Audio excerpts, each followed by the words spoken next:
have to watch the show that I told you about, Jamie. I know you don't want to because you think you have to watch the prequels, but you don't. Hold on a second. Welcome to the Ugly Truth.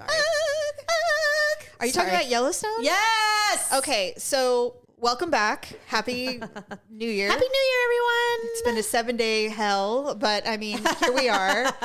The state is once again on fire. I mean, it is really on fire. Stephanie, it's so terrifying. It's so terrible. I just want to get it out of the way early so we can move on to our escapism. Well, it is international news. Everybody knows about it. Here's the thing. Daryl and I were talking about it because we've been through this. Northern California was on fire. Oh, that's true. Napa had the tornado flames that LA is dealing with. The Paradise Fire, the Camp Fire. All of that was the Butte County. Huge. Then if you remember, Napa had a fire like this where the winds were so strong because they're up and they're near the ocean. Right. So they get those 80, 90 mile an hour gusts where these waves of fire come down off the hill and they literally sweep through. And they incinerate immediately. Minutes. Yeah. It's like nuclear energy. It's so terrifying. It's so scary. They found people running dead in their driveway because people waited too long. The wind shifts one time and it's over. And it's seconds. Do you remember the couple who sat in their swimming pool waiting for the flames and they had to go under because the heat was so strong? Somebody said something once and it really resonated with me. They're like, try to help just one person the way you want to help everyone because you feel so helpless when you're this far away. It's overwhelming. Because our state is humongous. It is. Yeah, California is the third largest state in the union, only surpassed by Alaska's #1 and then Texas. I did not know that. I thought that California was bigger than Texas, but it's not. Well, I think we're more populated. More people live here, but Yes, absolutely. Because that's far like the more fucking populated. desert out there. Well, Stephanie, you would have to hang me before I went to Texas. Right? It's awful. So anyway, it's been harrowing to watch. I saw one story, non-celebrity, thank God. Can we stop highlighting the fucking celebrities? Like, I know that they're not all billionaires, but please, they will survive. Well, they'll do one film and be fine. Did you see Bethany Frankel? Oh, I did. She was like, look, the thing about the celebrities is, you see, like Mandy Moore, crying and about she's told everybody to fuck off. She is because she fucking started a GoFundMe. We're like, bitch, this is not the time. No, it's for my in-laws. I mean, stop it. You all had a house in Malibu. Come on. We're gonna feel sorry. Okay, so I mean, I feel bad for anyone who loses their home. Humanity in general. I mean, if you're Mandy Moore and you lose your home that you're raising your children in and their school burned down, that's horrifying. It's horrible. It's terrible. And I don't care if you have, if you're all the money in the world, your home is your home. Yeah, it's your sanctuary. It's your sanctuary. And if you're rich and you have the luxury of having a beautiful home on the coast of Malibu, Godspeed to you. But to have it burned down to the ground and it lit in seconds, it's so scary. It would be terrifying and it'd be absolutely devastating. So, and I mean, honestly, just because they're rich doesn't mean they're not devastated. They're humans. Right. And it's like, then stop paying celebrities millions of dollars. I mean, I don't know. It's like, it is what it is, right? Yeah. But the story that Sandra Lee lost her home. Stephanie, that made me so fucking sad. I feel sorry for her because she's not rich. She's wealthy though. She is wealthy, but I think that was her only home. I think. No, it's not. It's she has one in the Hamptons. Oh well. Which is where she was when her home burned down in Malibu. She's wealthy, but she's not the kind of wealthy. I think what she did was she made her money off Food Network in the early days. Yeah. And whatever she did, her endorsements and all that shit, she was like, I'm not going to be rich forever because now she's not on anything. No, she's just living her life. She's just living her life. So she obviously invested well and good for her. Anyway, so the one story that I literally started crying, and I have not cried. Like, there was stories that happened in the Napa Valley and then the Paradise Fire where I saw them and I literally wept because I couldn't believe the cruelty of the nature. It was just so awful. Yeah. This guy in the Altadena fire, and it was one of the first areas to get swept by the flames. He was sleeping and he woke up to the fire and he got up and he started hosing off his house, trying to, in a vain effort, doing anything like Ashton Kutcher, like with his garden hose to his neighbor. Exactly. I was like, what are you doing, dude? Just stop it. So the fire comes in and sweeps through the neighborhood immediately. Firefighters are there already, luckily. So he comes out and he's deaf, Stephanie. And he can't find his dog. Oh no. He needs his dog. And deaf or blind? Deaf. Okay.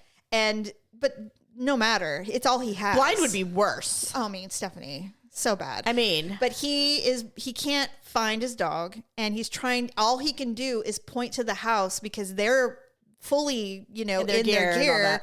So, and he can't sign language, they don't understand. And so he keeps pointing to the house, and eventually they figure it out. They run in and they get his dog.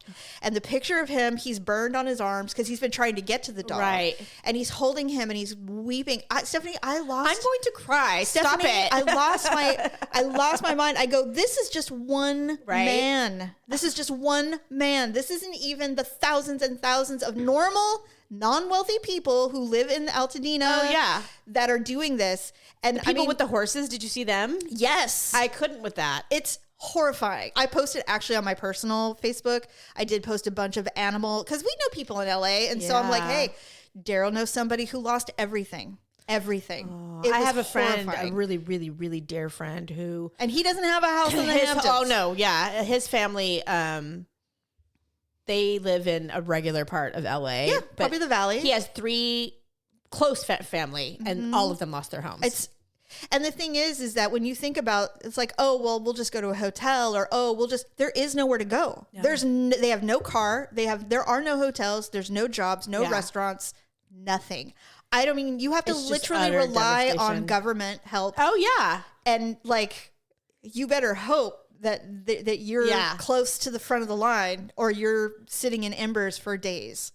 Yeah. Days. Oh my God. It's unbelievable. Well, they did. Yes. No one. I mean, please understand the grass. But I mean, I know you do. No, I do. And people. This was Maui. This is so similar to Maui, Stephanie, right? Oh my God. That was almost the exact same. We know somebody who barely survived that. Yeah. Barely. She lost her job. She lost her house. She lost everything. Yeah.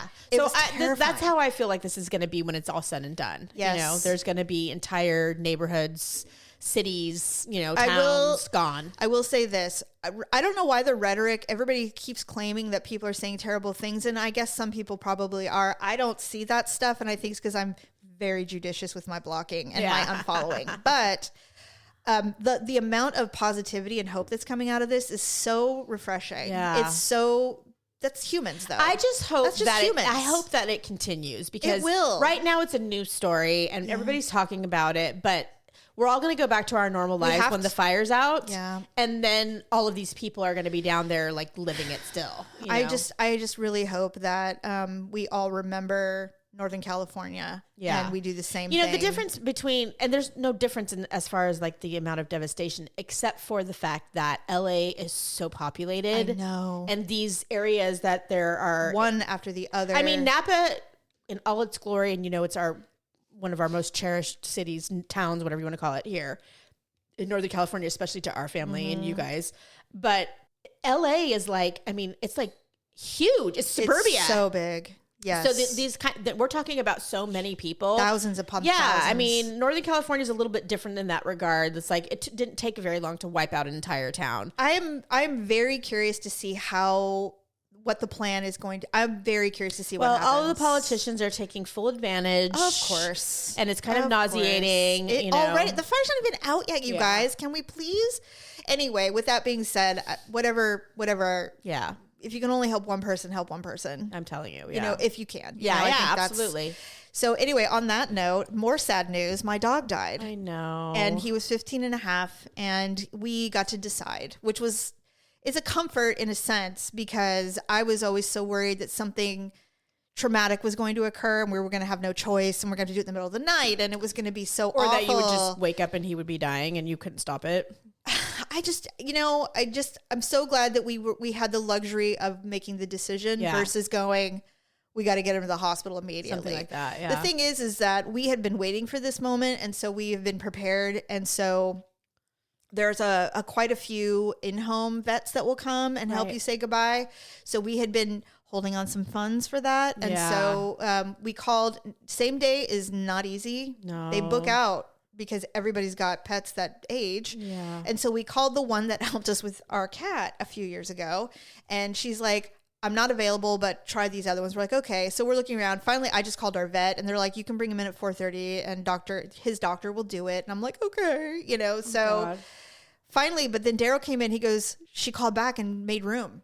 for us. So she's going to come. And I'm like, okay. So, you know, the thing is Bodega was he'll be 16. He would have been 16 in July. And he was no longer able to walk, that he couldn't feed himself. And this happened literally within 12 to 15 hours. Yeah, it was so fast. And Saturday I came home and I stayed up with him all night because something wasn't right. And I'm like, I don't know what's going on. And I didn't sleep. I hadn't slept in days when we finally called because I was so worried about him.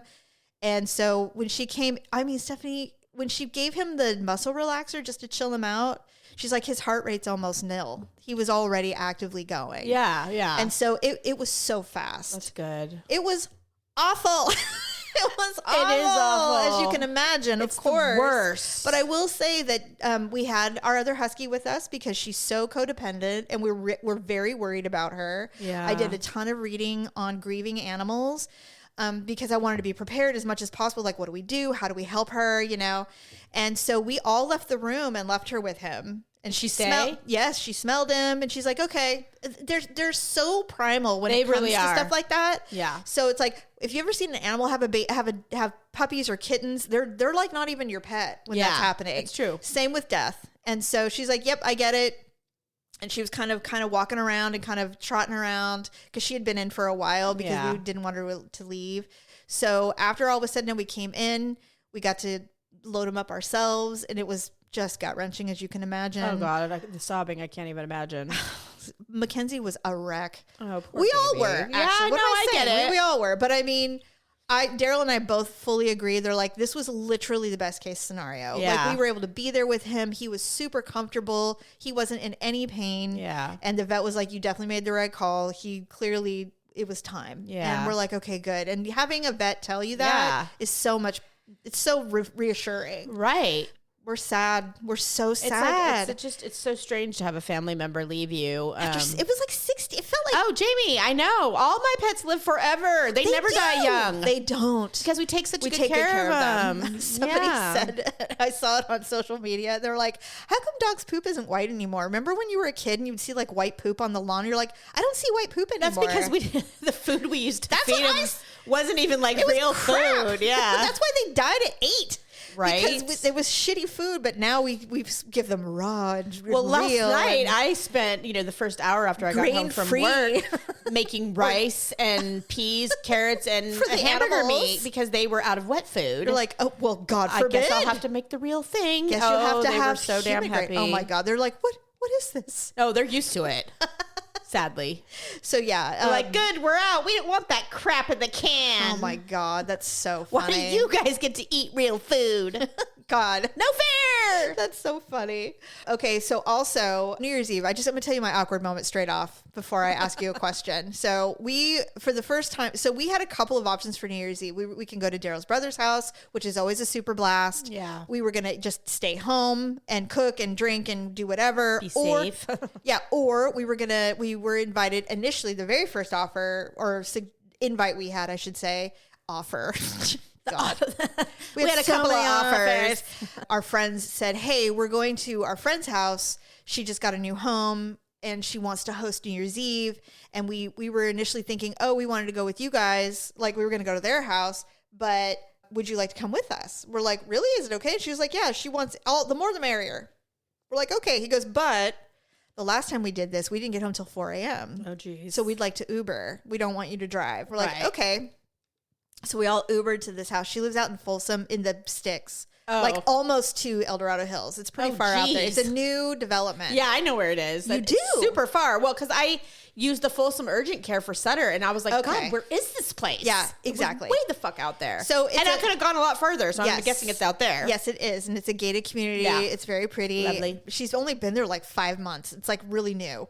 So house is adorable. So cute. Everything's brand new. You know what? Brand new homes, there's just something about them. Oh my God. It would be my dream to have one. But Right? And it's so cute. And it was perfect size. Not here. It was a 2-bedroom, 2-bath. Just beautiful. So she was hosting. Everything was great. Her daughter is an opera singer. Oh my God. She's 24 and she works down south in Southern California. She's part of 2 places, and that's her job. Wow. She must be really good then. And then the other family who was there, one of their daughters came, and she's a lawyer. And so she's like 27. So anyway, it was a blast. We had a great time. And so the daughter who sings, she sang. She did an operetta for us. Unbelievable. It's so weird being that close to someone who sings opera, because when they really project, obviously.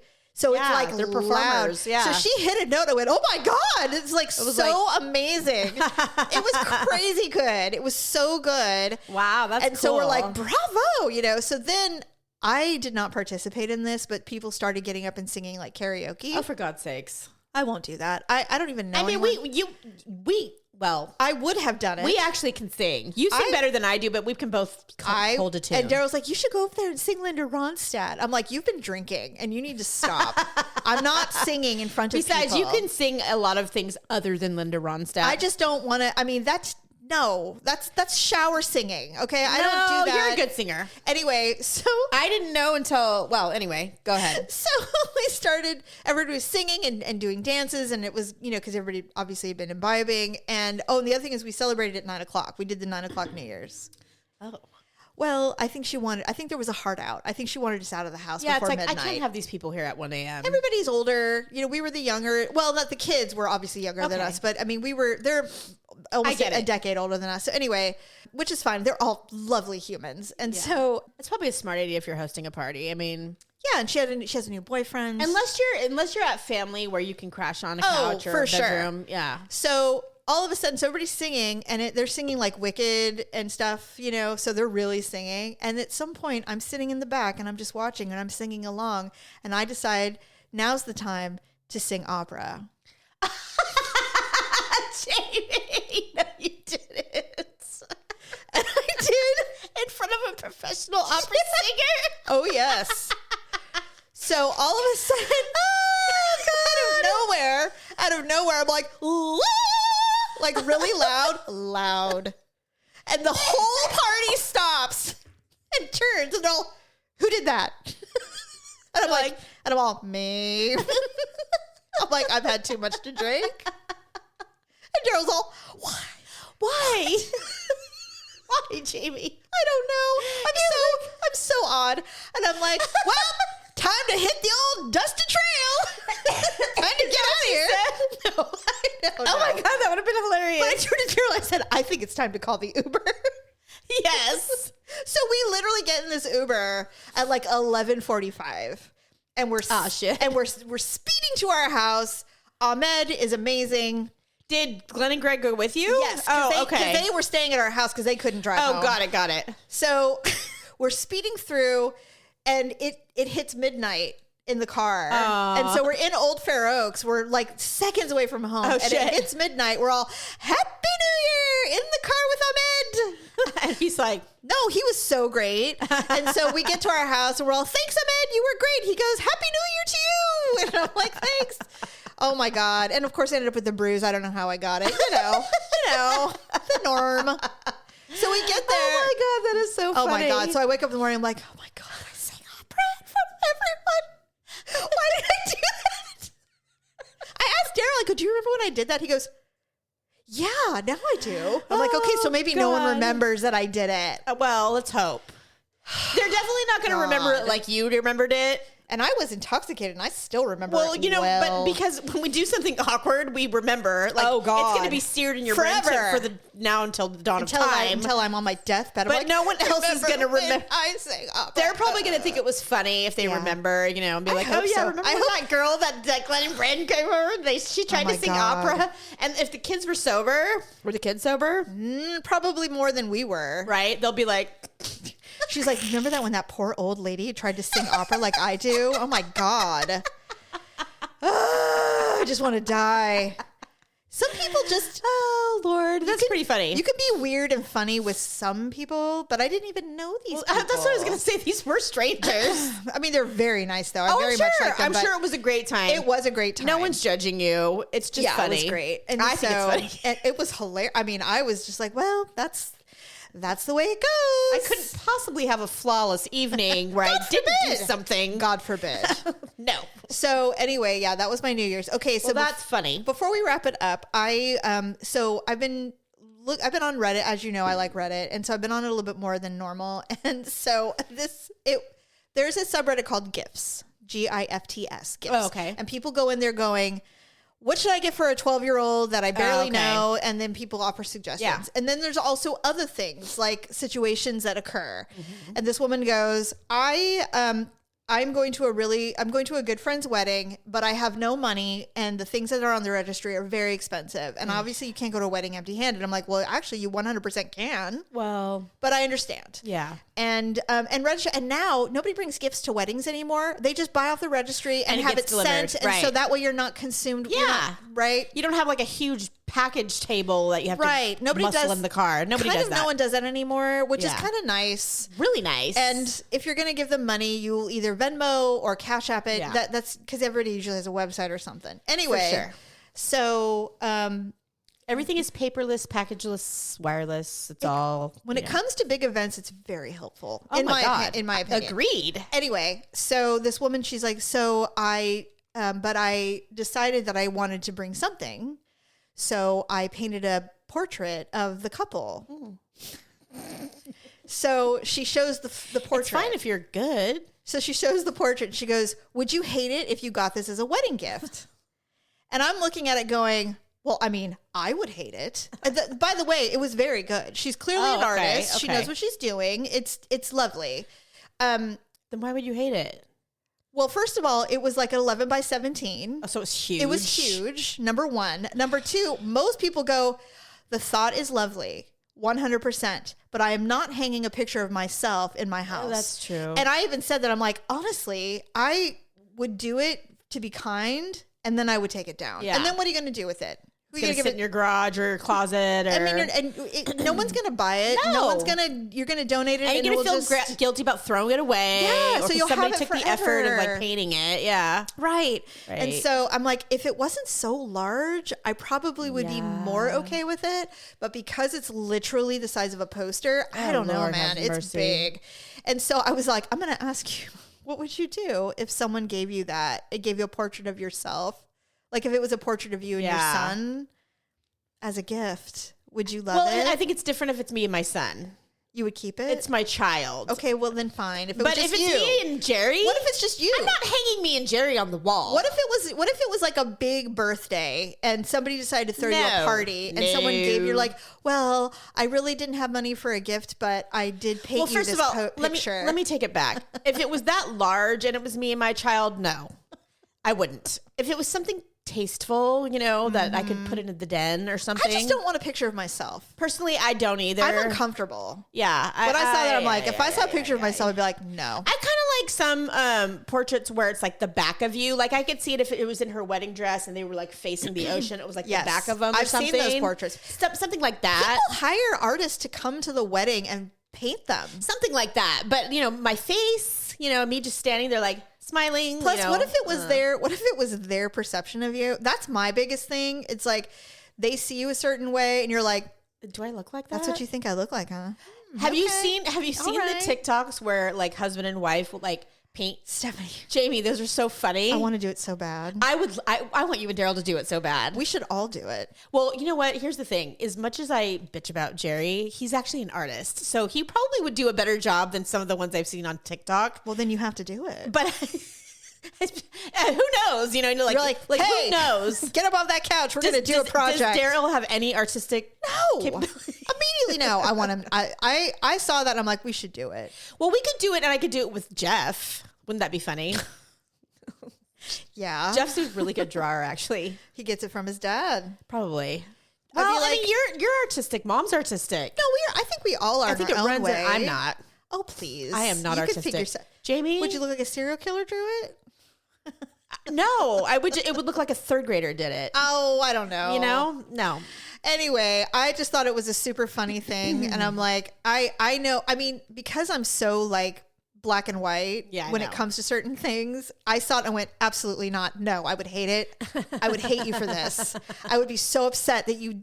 I would rather nothing. I would rather you made me a card. Oh, God. If you made me a greeting card, a personally painted greeting card. That would be nice. I'd probably save it. I would keep that. Put it in like a... It's art. Yeah. I would keep it 100%. But this, no. I don't know why you did this. This is like when... She should have come on the thread before she painted it and said, this is what I'm thinking of doing. This is what I did. And everybody's like, why would you do that? Poor thing. I wouldn't even do that for my sibling, let alone a friend that I barely know. I swear to God, if you're going to post something about your life on... online, yes, you really have to think it through before you do it. Please. Because I had a lady who posted her receipt for a restaurant and what she was posting was, I wrote the tip in there, but when the transaction posted to my checking account, the waitress added $10 to her tip. And I was so angry because that's stealing. Oh. She's like, and yes, I disputed it. And yes, I'm getting my money back. But come on, seriously, like, why are you going to add more money to your own tip? Well, the internet ate her alive. Oh, they did? Because it was a $98 bill and she tipped $10. Oh. And they were like, you deserved it.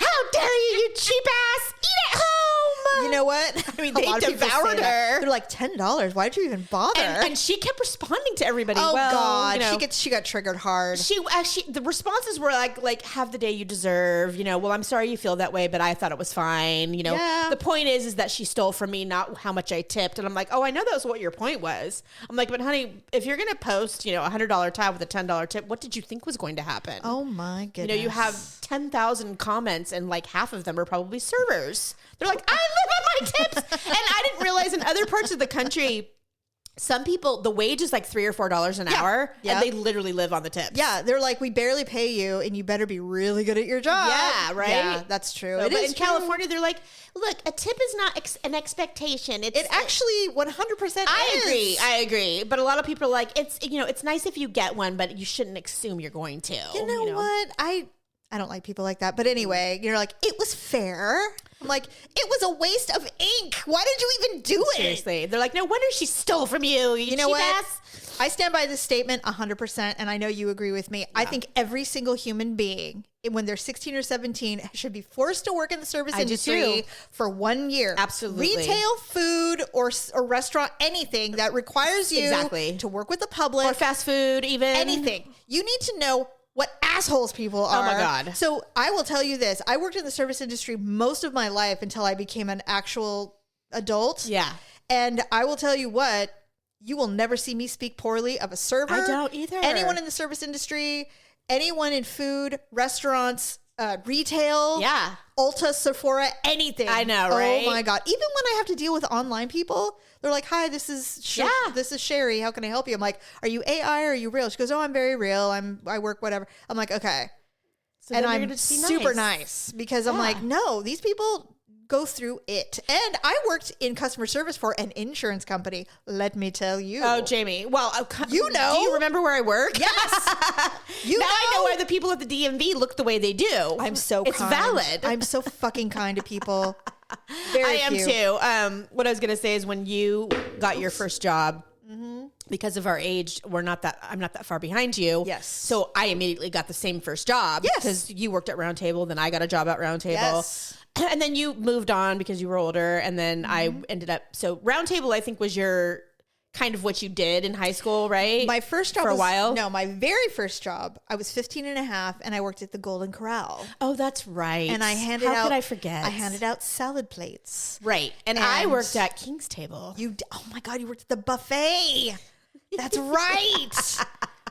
Yes, I did. I was a busser. I wasn't even on the line. Do you know what I was 15. One of my core memories of working at Golden Corral.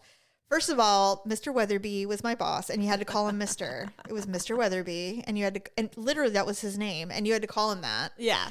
And I had to wear a brown dress. Oh my God, it was so with cute. white puff sleeves. Jamie, it was the ugliest thing. And a handkerchief for a hat.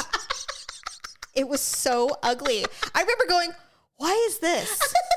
Why is this? It's almost like they're mocking their employees. Like, let's make the brown uniform. I mean, at least it was cotton. It was a corral. It was so ugly. I mean, we couldn't even wear like cowboy hats then. Like nothing. It was so. And then you had to wear nylons because it was the 80s. No, yeah, it was the 80s. I know. So you had to wear nylons. I know. And these horrible soft shoes, like awful work shoes. I'm like, I remember going, this is literally, I cannot wait to never do this again. Oh my Never. God. That was so funny. I just remember, and it's a salad bar. I think we wore something similarly ugly at Round Table. Round Table was black pants and a red polo. Okay, that wasn't I was bad. down. You could wear Nikes. Yeah, and that's true. And the hat, we did have to wear a hat. Oh no, you had to pull your hair back in a pony, Something. or a braid or something. Yeah. Or you had to wear a hairnet. I worked with people who, because back then it was the late 80s, early 90s, people had to wear hairnets because everybody was rock stars. So Right. all the musicians that worked there had mullets. Right. So they had to wear, It was the thing. they had to wear hairnets because they were dudes. We They wore couldn't- trucker hats at Togo's. I remember that. You guys had the best uniform at They Togo's. weren't horrible. Yeah. No, it was Because I mean, like- this was all the same time period, mind you. Because couldn't you wear jeans? I don't thought think we you could. would I wear think we could. jeans. I think we had to wear either khakis or black pants. Oh, We okay. didn't wear jeans. Nobody Yeah. wearing jeans was not permissible until You're right. like the 2000s. You're right. You're right. You never wore jeans. Well, because there was too much variety. Well, I mean, they just wanted you to look smart. Everybody had to You look uniformed. You had to look professional Yes. to a certain degree. Yes, and it's probably still like that to some degree. I mean, it's changed quite a bit. I don't know. Starbucks, Yeah, they've gotten chill on some stuff. Starbucks, you can wear anything on the bottom, but you have to wear the Yeah. apron and the I don't think there's anything wrong with wearing the company uniform top, like the shirt or whatever. But wear whatever on the bottom. But on the bottom, no it's one like cares. really No one no, gives a shit. no one, especially not in service. No. You're moving around and you're getting Yeah. dirty and spilled on, and My daughter works at Sephora and she gets to wear all black. They Yeah. have Sephora tees of a variety and they're all black, and then God. just black pants Thank God. and black shoes. And I'm like, oh, thank God. Where was this at Golden Corral? Like No. that would have been And great. I can't remember for the life of me what I had to wear at King's Table. It was orange. It was probably hideous. It was whatever orange. it was. I remember. All I remember Orange is and that brown. during those years of our employment, our early employment, I smelled like wherever I worked. Oh, for God. constantly. Always. I'm like, God, I smell like a pizza. Smelled like produce or pizza. I did. I Yeah, smelled like a it's pizza so for true. days, even when you weren't working. You were Onions. like, God forbid you had to do onions. It's over. I was the It's sauce over. girl for the longest Forever. time. Oh yeah. God, and that one line of sauce that's emblazoned on your apron every Because day. because sauce is like low man on the totem pole. Yes, If it to put is. the toppings on, you You have to know how to be- weigh a scale. Right. I know. No, I have two core memories of Golden Corral, and they're embarrassing, obviously. The first one was you can take food home at the end of the day Yeah. if there's anything left over. And they had a baked potato bar. And let me tell you, Stephanie, I can tear up a baked potato Jimmy, bar. can't It's we my all? favorite thing. Every once in Now a while. it's a thing. We have jacket potato stands. Every once in a while, I'll go, I think I'm having baked potatoes for dinner. And he's like, what? I go, oh no. When I say that, we're having a spread Right. because it's going to be amazing. Yeah. Right. And I put everything on it. Everything. Your mouth is watering. It's Literally, so fucking good. I know. they're so good. And Golden Corral's baked potatoes are like a foot long. Yeah, they still have those to this day. Go to Bel Air, Rayleigh's, wherever. Oh, they're You so can good. get the Idaho giant- potatoes. Yeah. And so one night I had been there for just maybe a couple months. And Did somebody's they like, wrap them in foil? yes. Yeah. They're like, hey, does anybody want baked potatoes, take it home or whatever? And I was closing and I'm like, yeah, I'll totally do it. And they're like, okay, we'll do it up and then we'll put it in it to go. And I'm like, all right. So I did it and it was like 11 o'clock at night and I could not wait to go home and eat it. I was so hungry Yeah. and I just couldn't wait.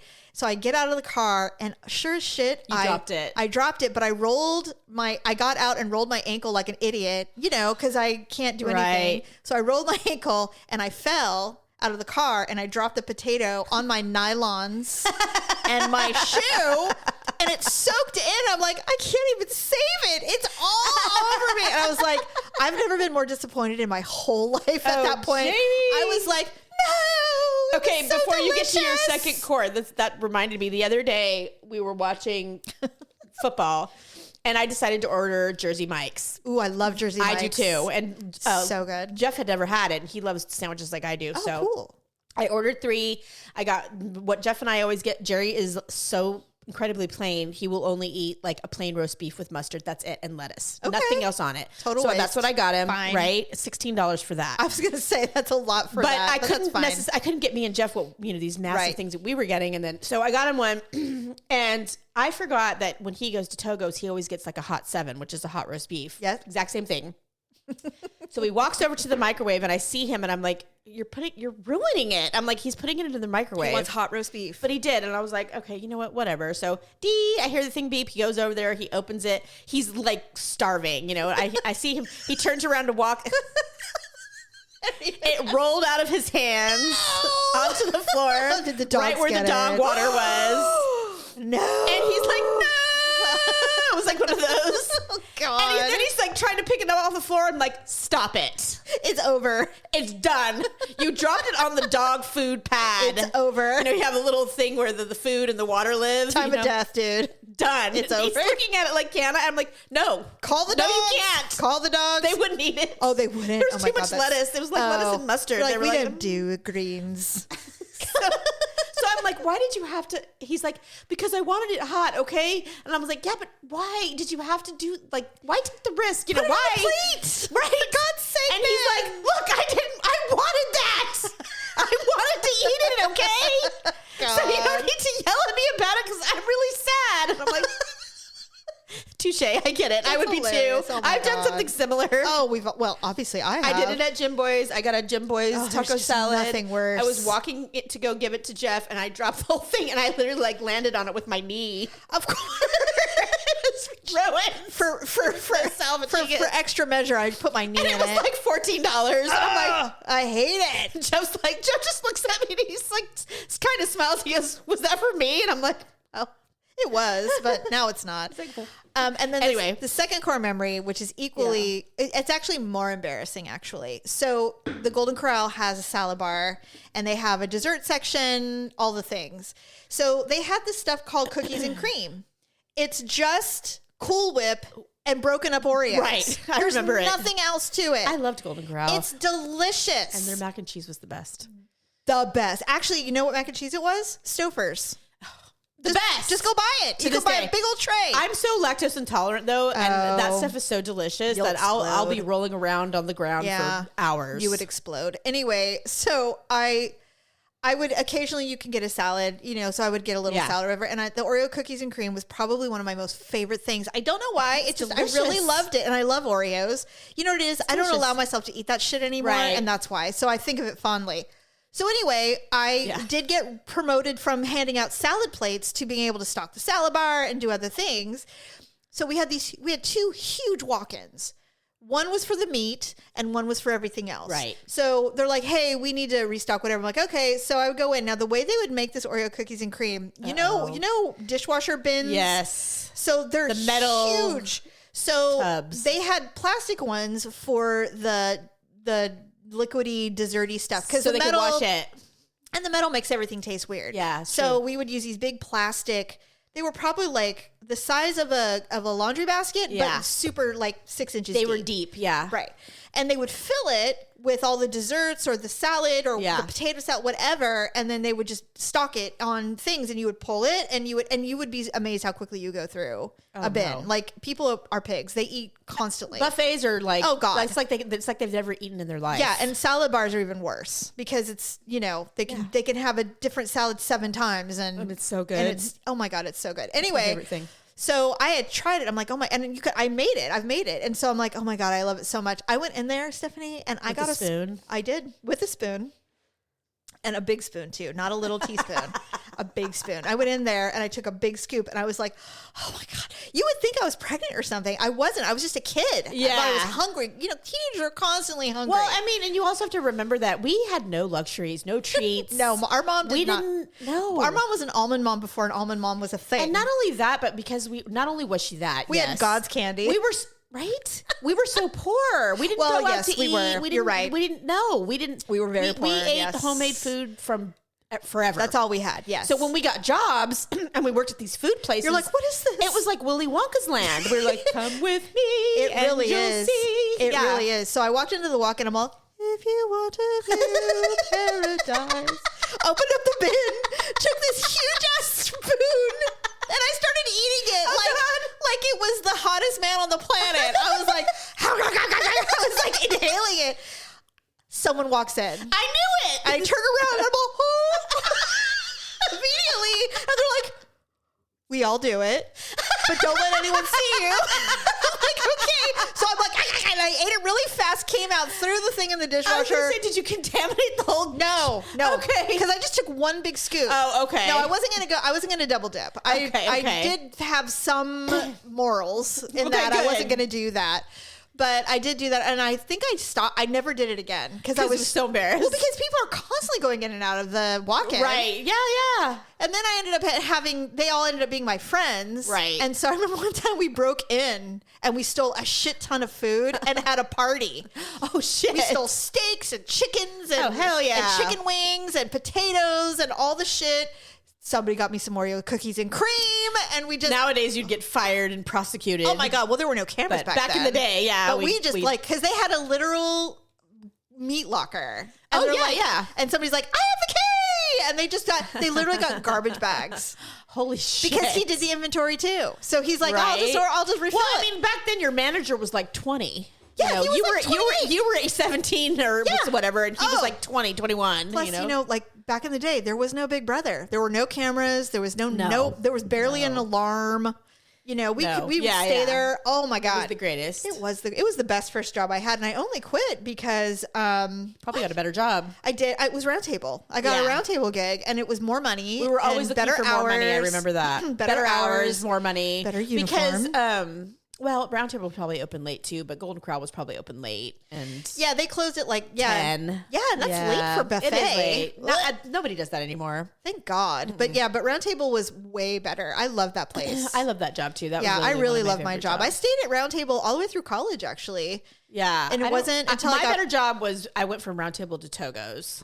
Did you like Togo's better? Remember I ended up working at Togo's for like 4 years. Oh yeah, you different really stores. Yeah. Like I did that with Roundtable because I got good at it. Yeah, and they were liked like, it. I think they were gonna send me to the sandwich making contest in San Jose. I remember that. Yeah, You were so fast because I was good and fast. Yeah, you had to be both. Because when people do things fast, it's not always it's sloppy. Like when you go to fucking Chipotle and they barely give you anything because they're like flying through, and you're like, okay, look, I appreciate your efficiency, but this is a $20 thing. Yes, give me $20. Slow down. Yes, that happened to that actually happened to Malia. She was with her fiance now, and they went to Panda Express, her most favorite fast food. Oh my God! And she ordered the. I think it's the orange chicken's her fave. Everybody loves She that. opened it up and there was like one piece of orange chicken. So pissed. So she's like, I have to Karen now. So she went up and she's like, excuse me. The manager's like, oh my God. And so they fixed it. It's absurd, yeah. And she's like, well, they're new. She's like, I don't give a shit if they're new. This is obviously not correct. Right. So anyway. Well, we all have to do it once in a while, but now because we have the whole Karen thing, it's like nobody ever wants to complain about anything. Yeah. Even if you're getting totally fucked over, you're like, well, I can't say anything because someone's going to record me and say, look at this bitch. I know. It's like, right? No, I just want $20 worth of food. Right. Anyway, all right. That's it. Thank you much. And we'll be back next time with a new show. Bye.